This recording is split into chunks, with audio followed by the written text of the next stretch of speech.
Round of 32-তে আজ high voltage ম্যাচের উত্তাপ। ভিন্ন ম্যাচে ফ্রান্স মেক্সিকো পেরোতে পারবে তো এ ধাপ।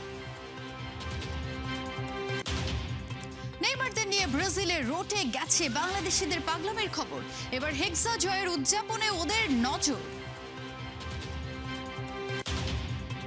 28 বছর পর ফেরা নরওয়ের সামনে মিশন কোয়ার্টার ফাইনাল। আইভরি কোস্টের বক্সে হল্যান্ডরা বেছাবে রক্ষণের জাল।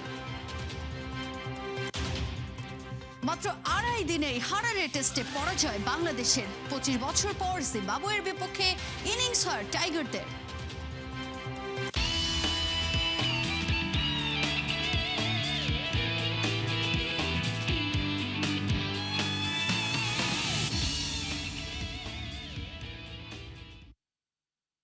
স্বাগত খেলা যুগে, আপনাদের সাথে আছি আমি তাজিন খন্দকার। বিশ্বকাপের রাউন্ড অফ 32-তে দুই হাই ভোল্টেজ লড়াই আজ। নিউ জার্সিতে রাত 3টায় সুইডেনের বিপক্ষে নকআউট অভিযান শুরু করবে গ্রুপ পর্বে শতভাগ জয় পাওয়া ফ্রান্স। আর মেক্সিকো সিটির আজতেকায় মঙ্গলবার সকাল 7টায় স্বাগতিক মেক্সিকোর সামনে জার্মানিকে হারিয়ে আসা ইকুয়েডর। শেষ হলো টিকিট, ইতিহাস আর চাপের দুই আলাদা গল্প নিয়ে জুবায়ের নূরের ম্যাচ প্রিভিউ।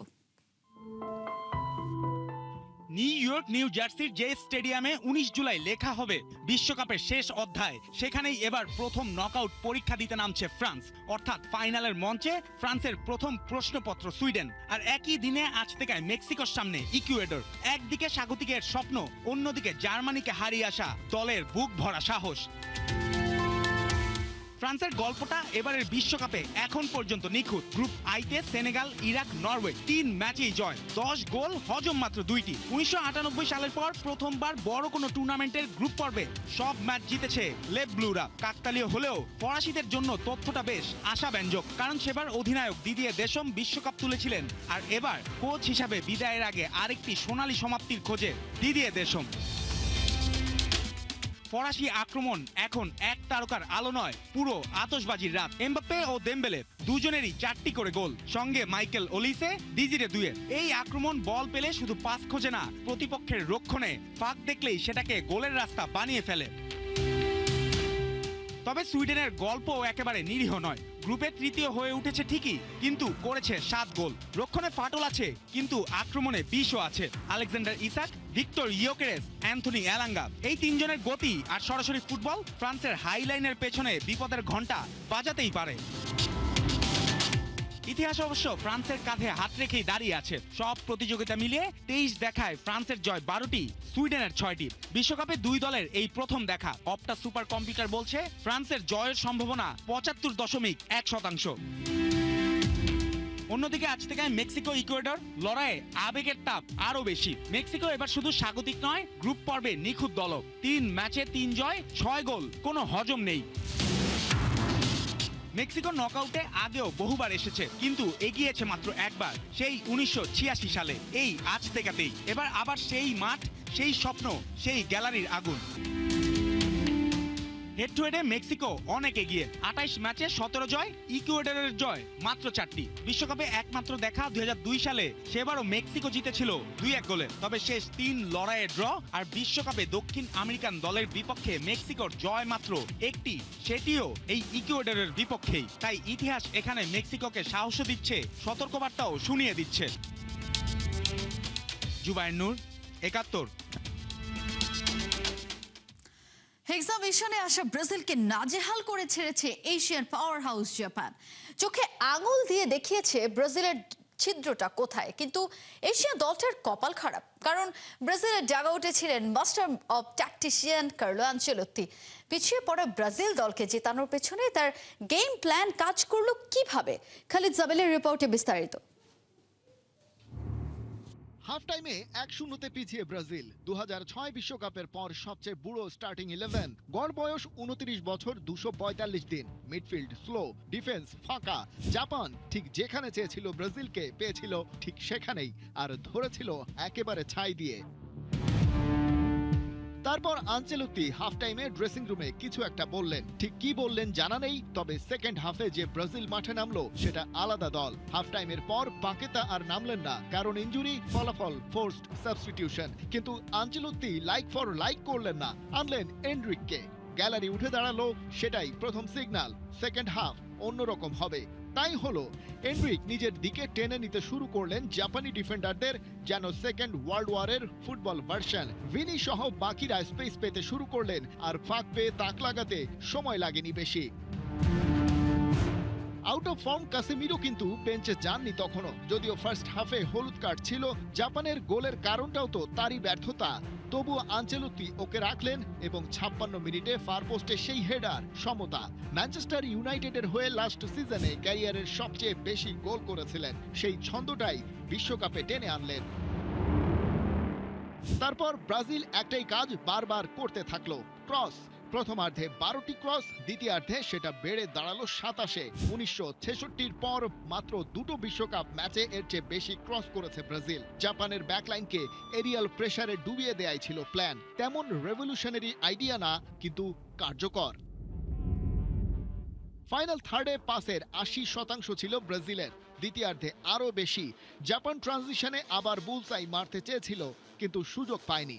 একবার ভিনিসিয়াস পোস্টে লাগালেন, নাকামুরার কাউন্টারে পাস না দিয়ে হলো ক্রস। ব্লু সামুরাইদের ওই একটাই ক্রিয়েশন অফ চান্স, এর বাইরে অলমোস্ট আউটপ্লেইড। মার্তিনেল্লি এলেন 66 মিনিটে। উইঙ্গার হিসেবে ফোকাল পয়েন্টে খেলানো অদ্ভুত মনে হয়েছিল, বিশেষ করে যখন পুরো প্ল্যানটাই ক্রস নির্ভর। কিন্তু স্টপেজ টাইমের 6 মিনিটে তিনি গিমারেজের পাসটা পেলেন। রাইট উইং ব্যাক আর সেন্টার ব্যাকের মাঝের গ্যাপে দাঁড়িয়ে করলেন একটা কম্পোস্ট ফিনিশ। Score line 2-1। 1966-র পর বিশ্বকাপে নকআউটে এক্সট্রা টাইম ছাড়া সবচেয়ে দেরিতে উইনিং গোলের রেকর্ড। পুরো স্টেডিয়াম ফেটে পড়তে থাকলো, শুধু আনচেলত্তি নীরব এবং শান্ত। তিনি কি জানতেন এটাই হবে, নাকি নিজেকে শান্ত দেখাচ্ছিলেন? উত্তর নেই, কিন্তু এটুকু বলা যায় সেই কুল অ্যান্ড কামনেস দলের মধ্যে ছড়িয়ে গিয়েছিল। পিছিয়ে থেকে জেতার রেকর্ডটা বলে দেয় ব্রাজিলের জন্য এই ঘটনা কতটা বিরল। বিশ্বকাপে সর্বশেষ যে 9টি ম্যাচে ব্রাজিল প্রথমে গোল খেয়ে পিছিয়ে পড়ে, তার মধ্যে এটা ছিল সেলেসাওদের মাত্র দ্বিতীয় জয়। বাকি ম্যাচগুলোর একটি ড্র হলেও 6টিতেই মাঠ ছাড়তে হয়েছে হার নিয়ে। আর এই কামব্যাকটা 2014 সালে ঘরের মাঠে ক্রোয়েশিয়ার বিপক্ষে 3-1 গোলে জেতা উদ্বোধনী ম্যাচের পর প্রথম। ব্রাজিল এখনো ইতিহাসের অন্যতম অনুজ্জ্বল দল নিয়ে বিশ্বকাপে এসেছে, সেই কথা মিথ্যে নয়। কিন্তু পিছিয়ে থেকে ফেরার এই রেজিলিয়েন্স, এটাই সেলেসাওদের ভেতর দেখা যায়নি বছরের পর বছর। আনচেলত্তি সেটা দলের ভেতর তৈরি করতে পারছেন কিনা রাউন্ড অফ 16-এ উত্তর মিলবে তার। খালিদ জামিল, 71। নেইমারদের নিয়ে পাগলামির খবর এখন ব্রাজিলিয়ানদের মুখে মুখে রটে গেছে। 7 সমুদ্র 13 নদী দূরে লাতিন দেশটা চায় হেক্সা জিতে লাল সবুজদের নিয়ে একসাথে জয় উৎসব করতে। সেলেসাওদের সাপোর্টে ফুটবল প্রেমীদের শুধু ধন্যবাদই নয়, উড়ন্ত চুমুতে ভালোবাসার বার্তা পাঠিয়েছে ওরা। ব্রাজিলের সাও পাওলো থেকে হাসান সজীবের পাঠানো রিপোর্টে বিস্তারিত থাকছে।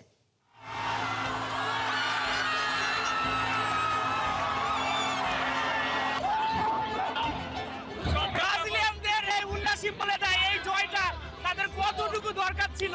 তাদের আসলে কলিজায় পানি ছিল না যখন তারা প্রথম গোলটা হজম করে জাপানের বিপক্ষে।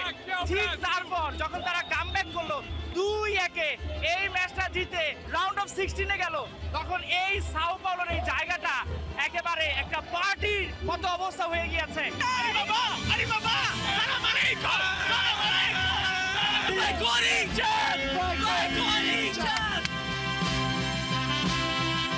মিশন হেক্সার পথে আরো এক ধাপ এগিয়ে গেল সেলেসাওরা। Pentacampeão, rapaz, respeita nós! Bora, Brasil! Vai, Brasil! Brasil, Brasil! Brasil! Will you fix the one here up, you see? Yes! 6 estrelas agora! Brasil vai ser campeão! Vocês são da Índia? É Corinthians, mano! É Corinthians! এই জয়টা যেন শুধু ব্রাজিলের একার নয়, পুরো পৃথিবীতে যত সেলেসাওর সমর্থক রয়েছে, বিশেষ করে বাংলাদেশি যারা ফ্যান রয়েছে, পাগলাটে ভক্ত, তাদের জন্য এটা একটা বড় পাওয়া। আর সবচেয়ে বড় পাওয়া যখন ব্রাজিলিয়ানরা এই বাংলাদেশ সম্পর্কে তারা জানে, বাংলাদেশকে তারা ধন্যবাদ জানিয়েছে। এখান থেকে লাতিন আমেরিকা থেকে বাংলাদেশের দূরত্ব প্রায় 16,000 কিলোমিটার দূরে, কিন্তু যখন সেলেসার সমর্থকরা এই ম্যাচ শেষে বেরিয়ে যাচ্ছিল তখন তাদের মুখে শুধু ব্রাজিল ব্রাজিল ছিল না, তাদের মুখে ছিল Bangladesh Bangladesh. A gente gosta de Bangladesh, gosta da Índia. Estamos muito emocionados com a homenagem que eles fazem para o Brasil. Isso é...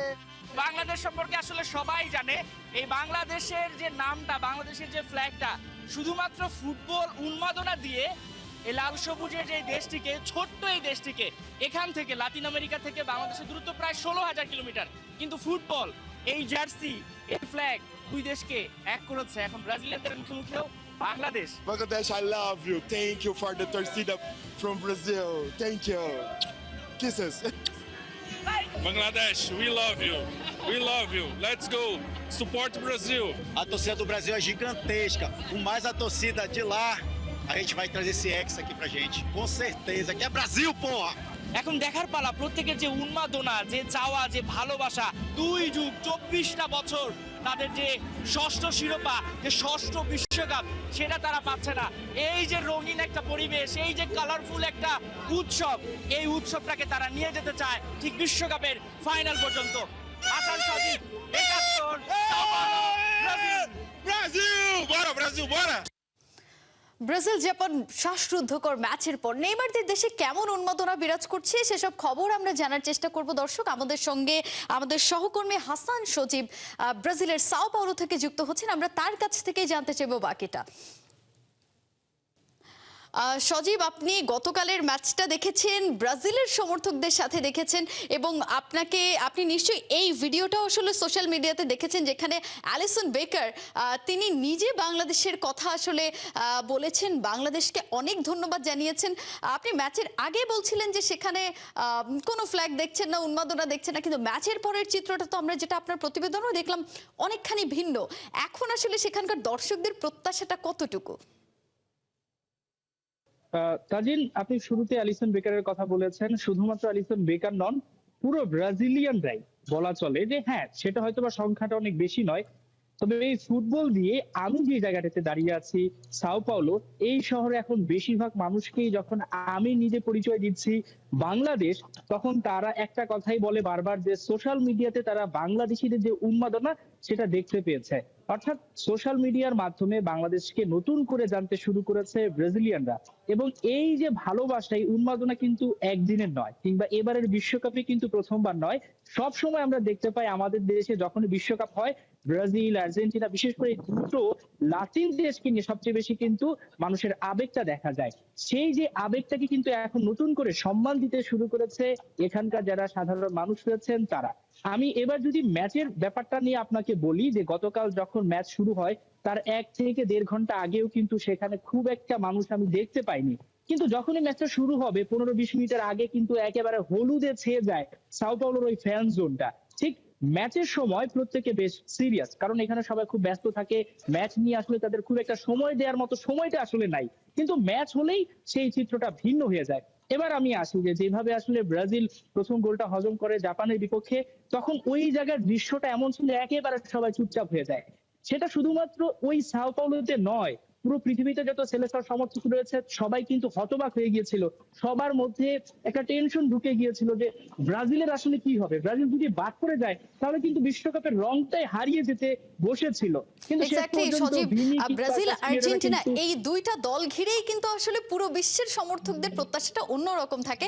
as well as আপনাকে আমি আরো একটা প্রশ্ন করতে চাই, সেটা হচ্ছে আপনি সেখানে ভক্তদের উন্মাদনা দেখাচ্ছিলেন এবং জানার চেষ্টা করছিলেন তারা আসলে বাংলাদেশ সম্পর্কে কতটুকু জানে, এবং তাদের কাছ থেকে আমরাও আসলে যেটা জানতে পারলাম বাংলাদেশ সম্পর্কে তাদের ধারণাটা ভিন্ন রকম একটা ধারণা। এখন বাংলাদেশের ভক্তরা যে তাদের অনেক আপন সেটা অনেকখানি তারা প্রকাশ করেছেন। এই অনুভূতিটা অ্যাজ আ বাংলাদেশি আপনার জন্য কেমন ছিল? আমার জন্য তো নিঃসন্দেহে গর্বের ছিল। আপনি আমার প্রতিবেদনে দেখলে বুঝতে পারবেন যে তারা হয়তো বা পর্তুগিজ ভাষায় বলছিল, কিন্তু আমার সঙ্গে একজন আছেন শাহানুর রুমেন, বাংলাদেশি। তাকে যখন আমি বুঝাচ্ছিলাম, সে একটা কথাই বলছিল যে বাংলাদেশ সম্পর্কে তারা এখন নিজেদের আবেগটা প্রকাশ করছে এবং বারবার তারা একটা কথা বলছিল যে হেক্সা মিশনটা তারা বাংলাদেশিদের সঙ্গে ভাগ করে নিতে চায় এবং বাংলাদেশিদের তারা সাপোর্ট এই যে পাচ্ছে সেটাকে তারা ধন্যবাদ জানিয়েছে। আমি যদি একটা কথা বলি যে যদি কালকের ম্যাচটা কোনোভাবে ব্রাজিল হেরে যেত তাহলে শুধুমাত্র ফিফারই কিন্তু লস হতো না, এখানকার যারা স্থানীয় ব্যবসায়ী রয়েছেন কিংবা ব্রাজিলিয়ানরা কিন্তু মুখ ফিরিয়ে নিত, কারণ এমনিতে তারা খেলা দেখার সময় পায় না, তার উপর যদি ব্রাজিল হেরে যেত তাহলে কিন্তু শুধুমাত্র বাংলাদেশিদের দুঃখ পেত না, পুরো যত ব্যবসায়ী রয়েছে এখানকার যারা ধরেন জার্সি সেল করে তারা আসলে সেই জার্সিটাও বিক্রি করতে পারতো না, কারণ মানুষ এরপর আর ম্যাচই দেখতো না, এমন একটা বিষয় হয়ে দাঁড়িয়েছে। তবে দিন শেষে ভালো লাগার বিষয় হচ্ছে ৭১ খেলাযোগের মাধ্যমে ৭১ খেলাযোগকেও কিন্তু তারা জানতে পারছে যে বাংলাদেশ থেকে একটা মিডিয়া এখানে এসেছে। এটা কিন্তু আমাদের জন্য একটা গর্বের, আমাদের জন্য ভালো লাগার। এই ৭১কে তারা নতুন ভাবে চিনছে যে বাংলাদেশি একটা মিডিয়া, ঠিক যেভাবে বাংলাদেশি উন্মাদনারা তারা সোশ্যাল মিডিয়াতে দেখতে পাচ্ছে, বাংলাদেশ সম্পর্কে তারা জানতে পারছে এবং তারা আসলে অবাক যে টিএসসির মতো অবশ্যই একটা সজীব, জায়গায় আমাদের সেখানে জন্য তো আসলে অবশ্যই হলুদের- গর্বের এবং আমরা চেষ্টা করব আবারও আপনার কাছ থেকে নেক্সট ম্যাচের আগে কিংবা প্রতিদিন আসলে কি কি আপডেট আছে আমরা জানার চেষ্টা করব। আপনাকে অসংখ্য ধন্যবাদ। জাপানের বিপক্ষে ব্রাজিলের ম্যাচটার পরে সেখানকার উন্মাদনা আসলে কেমন ছিল সেই খবরই আমাদের সহকর্মী হাসান সজীব জানাচ্ছিলেন সাও পাওলো থেকে। রাউন্ড অফ 16-এ উঠে গর্জে উঠলেন ব্রাজিলিয়ান পোস্টার বয় নেইমার জুনিয়র। জাপানের বিপক্ষে শ্বাসরুদ্ধকর ম্যাচ জয়ের পরই সামাজিক মাধ্যমে ঝড় তোলেন তিনি, রীতিমতো খোঁচা মারেন ভবিষ্যৎবাণী করা এক জার্মান ফুটবল জ্যোতিষীকে। সামাজিক যোগাযোগ মাধ্যমে সেই জ্যোতিষীর এক হাত নিয়ে তাকে ধুয়ে দিয়েছেন নেইমার। কি বলছেন সেই জ্যোতিষীকে, বিস্তারিত জানবো রিপোর্টে। ঘাড়ের ওপর তপ্ত নিঃশ্বাস ফেলা, টুটি চেপে ধরা, চোখে চোখ রেখে লড়াই করা কিংবা মাঝমাঠে ছড়ি ঘোরানো, কি করেনি এশিয়ার পাওয়ার হাউস জাপান? ৫ বারের বিশ্ব চ্যাম্পিয়ন একটা দল যাদের বর্তমান ফর্ম দেখে মনে হচ্ছিল নুন আনতে পান্তা ফুরায় দশা। তাদের এই এমন চেপে ধরবে সামুরাই ব্লুরা, সেটাই তো স্বাভাবিক ছিল। কিন্তু সেই খাঁদের কিনারা থেকে ঘুরে দাঁড়িয়ে ব্রাজিল এখন কোয়ার্টার ফাইনালে, আর ম্যাচ জিততেই সমালোচকদের বুড়ো আঙুল দেখিয়ে রীতিমতো গলাবাজি শুরু করেছেন খোদ সেলেসাওদের পোস্টার বয় নেইমার জুনিয়র। আসলে কাগজে কলমের হিসাব আর মাঠের গর্জন সবসময় এক লাইনে চলে না। কেউ কেউ ভেবেছিলেন যত গর্জে তত বর্ষে না, কথাটাকেই সত্যি করে বিদায় নেবে ব্রাজিল। কিন্তু ম্যাচের অন্তিম লগ্নে যোগ করা সময়ের ৬ষ্ঠ মিনিটে গ্যাব্রিয়েল মার্টিনেল্লির সেই বুলেট গতির শট যেন শুধু জাপানের জালে কাঁপায়নি, চুরমার করে দিয়েছে এক জার্মান পণ্ডিতের অহংকারও। ফুটবল যে কোনো গাণিতিক সমীকরণ নয়, বরং মাঠের ভেতরের পিওর প্যাশন, তা আবারও প্রমাণ হলো গতকাল রাতের মহানাটকে। তিনি জোয়াচিম ক্লেমেন্তে, পেশায় অর্থনীতিবিদ তবে নেশায় ফুটবল জ্যোতিষী। বিগত ৩টি বিশ্বকাপের চ্যাম্পিয়ন মিলিয়ে যিনি বনে গিয়েছিলেন ফুটবলের নতুন অক্টোপাস পল নামে। তার গাণিতিক মডেলের প্রেডিকশন ছিল জাপানের কাছে হেরে কান্নায় ভাসবে ব্রাজিল আর চ্যাম্পিয়ন হবে নেদারল্যান্ডস। কিন্তু একদিনেই ক্লেমেন্তের সেই তথাকথিত নিখুঁত থিওরির ১২টা বেজে গেছে। মরক্কোর কাছে হেরে ডাচদের বিদায় আর ব্রাজিলের মহাকাব্যিক কামব্যাক ক্লেমেন্তের থিওরিকে এক ঝটকায় ডাস্টবিনে পাঠিয়ে দিয়েছে। মাঠে না নেমেই যিনি লাইমলাইট কেড়ে নিতে পারেন তিনি নেইমার জুনিয়র। ম্যাচ শেষে রেফারি শেষ বাঁশি বাজাতেই এক্স হ্যান্ডেলে শুরু হলো নেইমারের সাইবার অ্যাটাক। ক্লেমেন্তেকে মেনশন করে লিখলেন, জোয়াচিম ক্লেমেন্তে, দয়া করে আগামী বিশ্বকাপে আবার চেষ্টা করবেন। ডাচদের বিদায়ের পর আরেকটি পোস্টে খোঁচা মেরে লিখেছেন, এগেইন রং। কথায় আছে না, ন্যাড়া বেলতলায় কবার যায়। নেইমার যেন রসিকতা করে ক্লেমেন্তেকে সেটাই মনে করিয়ে দিলেন। জিডিপি, জনসংখ্যা কিংবা ১৪ ডিগ্রি সেলসিয়াসের আইডিয়াল তাপমাত্রা, অর্থনীতির ক্যালকুলেটর দিয়ে ফুটবলারদের পায়ের জাদু মাপা যায় না। সেটা যেমন আরও একবার প্রমাণিত, সঙ্গে নেইমার বিশ্ববাসীকে আবারও মনে করিয়ে দিলেন football is a game of uncertainty. এখানে শেষ বাঁশি বাজার আগে কোনো ভবিষ্যৎবাণী খাটে না। তাজিন খন্দকার, ৭১। এবারে ক্রিকেট। মাত্র ২.৫ দিনে হারারে টেস্ট হেরে গেছে বাংলাদেশ। 25 বছর পর জিম্বাবুয়ের বিপক্ষে ইনিংস হারের তিক্ত স্বাদ পেল টাইগাররা। হারারেতে সিরিজের একমাত্র টেস্টে টাইগাররা হেরেছে ইনিংস ও 85 রানে। হারারেতে 270 রানে পিছিয়ে থেকে ব্যাট করতে নেমে দ্বিতীয় ইনিংসে মাত্র 185 রানে অল আউট হয়েছে নাজমুল শান্তর দল।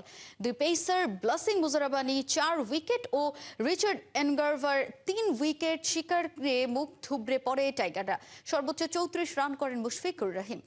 নাজমুল শান্ত আউট হন 30 রান করে। এই ইনিংসেও আলো ছড়াতে ব্যর্থ অভিষিক্ত দুই ক্রিকেটার তাওহিদ হৃদয় ও অমিত হাসান।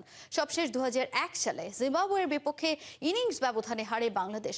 বাজে পারফরমেন্সের জন্য প্রথম ইনিংসের ব্যাটিং ও বোলিংকে কাঠগড়ায় দাঁড় করেছেন টাইগার ক্যাপ্টেন।